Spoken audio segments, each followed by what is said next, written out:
This is Ramalinga Prasad Kuppa. Welcome to my channel Pharma World. Today's topic is GMP behavior, the behavioral necessities. GMP is the key magic word for getting consistent quality always. CGMP is a dynamic compliance system of GMP. Let us understand how the GMP attitude helps to get best results on the compliance to quality management systems. Let us see details in the following slides. GXP is a common code used for all good practices in manufacturing. GXP is a generic reference to all good practices. X can be replaced with any practice that leads to quality product or service. Good practices. The end result is good quality of the product and services. So what is a good practice? The end results should lead to good quality or service. Good quality means meeting the specifications or meeting the customer satisfaction, etc. So GXP in our context include GMP for manufacturing, GLP for laboratory, and GEP for engineering. So if X is replaced with M, it becomes good manufacturing practice. If replaced with L, it is good laboratory practice. And if X is replaced with letter E, it is good engineering practice. GMP is dynamic. Keep updating as per required improvements in quality and or compliance. GMP nature is dynamic. The dynamic version of GMP is called CGMP, that is current GMP. Requirements keep changing from time to time with improvements. So the levels of compliance should be upgraded to the next level always. GMP is your commitment for getting quality product services always. It is a commitment on compliance for getting consistent good quality product or good quality services always. It should be as routine as a natural habit. It is a commitment from top to bottom of the hierarchy. So it is a commitment from the top senior management to the shop floor operator. It is a simple 3-point formula. GMP is all about 3 simple common sense points. Let us see what the points are. Say what you do. How do you understand this? This is requirement to have procedures, the SOPs. The SOPs should be detailed enough in stepwise sequential manner with provision to record all the numerical figures that are generated during the compliance to the procedure. The SOP should encompass the entire operation following the GMP requirements. Do as you said. Here the requirement is that the procedure should be followed exactly as written. You have to comply fully all the steps and record the results accordingly. So it is absolutely necessary to know that what is written in the SOP. The SOP should be read several times to understand it fully for compliance. Prove that it was done as said. This is very important. This is the proof of compliance. Unless it is proved that it is executed as required, the compliance is not considered as executed. The proof is only recording the data generated. Key aspect of GMP is the leadership. The main factor of GMP is leadership. The leader should lead the team from the front. The leader uses resources to convert inputs into final product for consumer. A manager may not be a leader, but a leader can be a manager. In short, when the manager is enriched with attitude and create right values among the team, the manager would be called a leader. So here the requirement is for such leaders. The leader should create the right process that delivers the right result. Unless the leader knows what to do, it is not possible to get correct output. So the leader should completely know the content and intent of all responsible procedures pertaining to the operations. Rule-based compliance may be supplemented with passionate compliance. Even in personal life, a passionate involvement will give better results than the rule-based. Stop training the team, educate them. So, educate the team. Training is a part of education. Train on content. Educate the shop floor on the intent of each step. They should know why are they doing and not just how it is to be done. It is necessary to encourage, empower the employees for self-development. Let them be a part of quality culture with honesty and believe what they do is of utmost importance. Use science-based data and common sense to assess risk, not assumptions. Process risk should be on science-based justifications and not just assumptions only. Even the assumptions with numerical numbers are considered if it can be statistically evaluated. Overall, the requirement is that the risks should be measurable. Spend more time on diagnosis of the aspect. This is important. When there is a problem, spend more time in diagnosis. If you are given 1 hour to make an action plan for any issue, spend 50 minutes on understanding the problem. It gives good results. ICH Q9 provides lots of useful guidance on the risk assessment.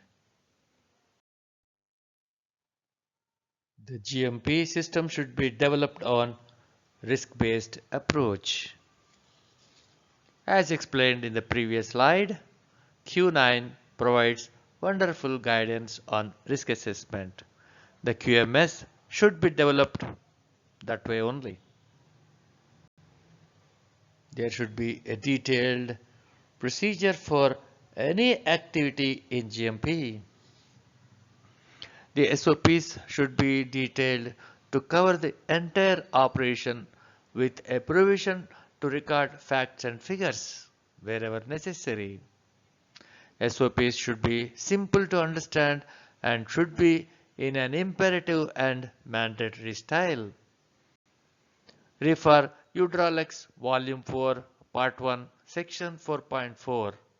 You get good guidance on drafting the SOPs and work instructions. There is a training video titled Hydraulics Volume 4, Part 1, Section 4.4, Drafting an SOP. You may refer that for more information. The knowledge of right things to happen, you should be a SME. SME is subject matter expert. You have to be subject matter expert. That means you should have full knowledge of the requirements.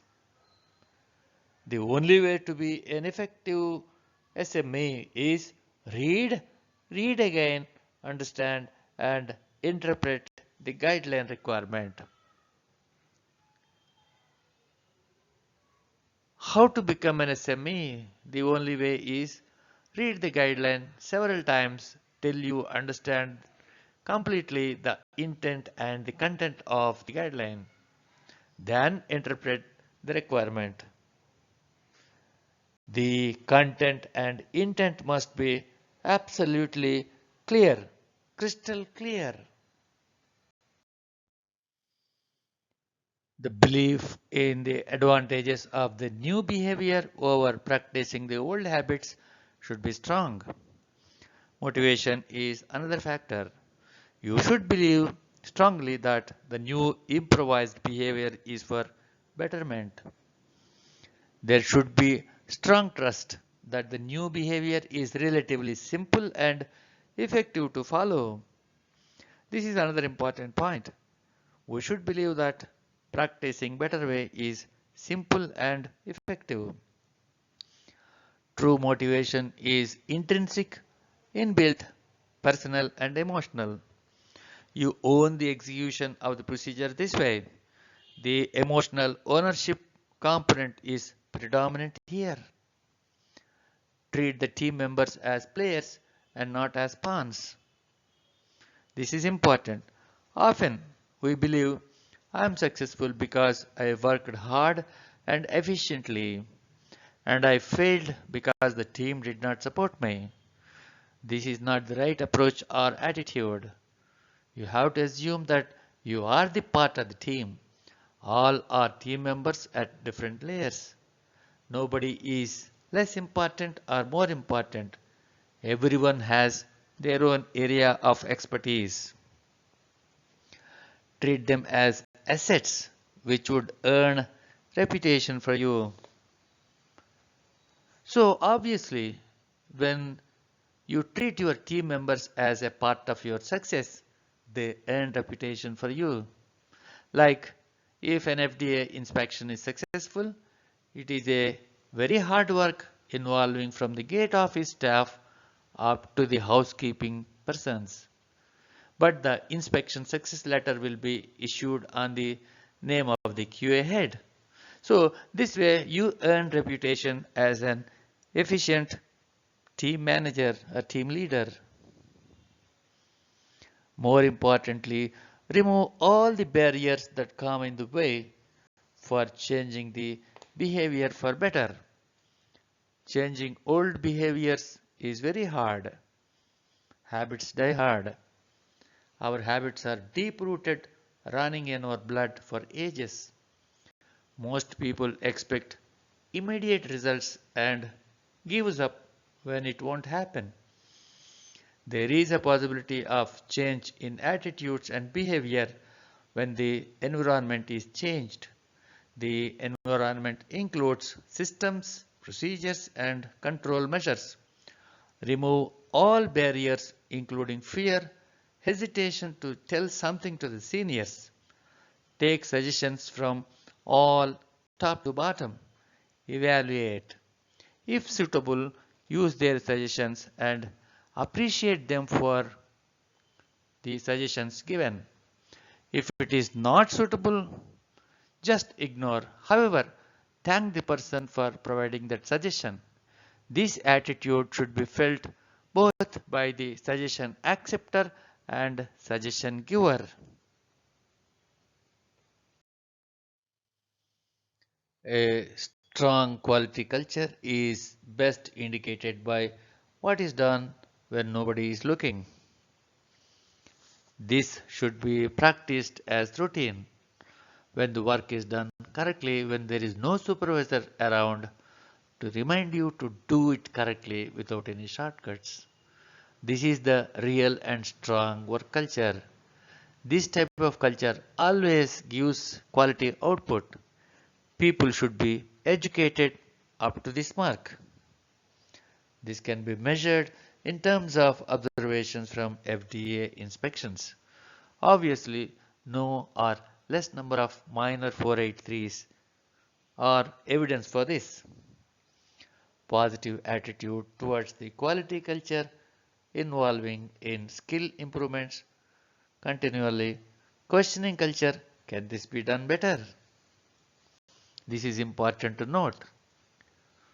Look for improvised methods and systems to make fault-free product and service. The improvements include automation, computer controls, etc. This will reduce inadvertent errors that are not noticed by the operator. Projecting as a good example to follow by other colleagues. So you be the example for others. You be the leader for the others. Lower number of market complaints and returns, higher customer satisfaction. This is also the obvious outcome. Few other measurable, long-lasting and meaningful measures are a strong commitment towards maintaining and improving the quality culture, fair and open environment among various layers of employees, an open, good feedback environment, learning and not pass on the buck or blaming attitude, complete awareness on what they do and why they do, a focus on quality practices, risk assessment practices, increased employee engagement in quality related activities by considering their valuable inputs based on the rich experience gained on the activity being carried out on a proactive approach. A reward scheme for better performance is another gesture to make others also participate in the competition. This would encourage competition among the employees and try with their best efforts to be in the focus of the management. The best way to market your capabilities is to make reports. This is very important. How do you project yourself? How do you appeal? You dress up nicely to show off your personality in a better way. How do you show off your professional skills? Best way is to prepare comprehensive, crispy reports and submit to the management. The reports should be simple to understand with adequate data. The focus should include on improvements happened during the report period. The reports should not be too lengthy with trivial things. Never forget to include all vital things. The vital few will benefit you than trivial many. You may have to practice continuously to improve your written skills. With practice, you can really become expert in report writing. Encourage for making reports of highlights weekly, fortnightly, monthly, half yearly, annually, etc. The types may be several. Use any of the formats as described here. Encourage making summaries, evaluations to show the improvements in the quality culture. Risk assessment reports, validation reports should show the improvements in quality culture. I hope that this video gives you tips for GMP behavior for successful shop floor supervisor or manager or a senior manager. All the best for your success. Thanks for watching. For more videos, please do subscribe, like and share. Thank you.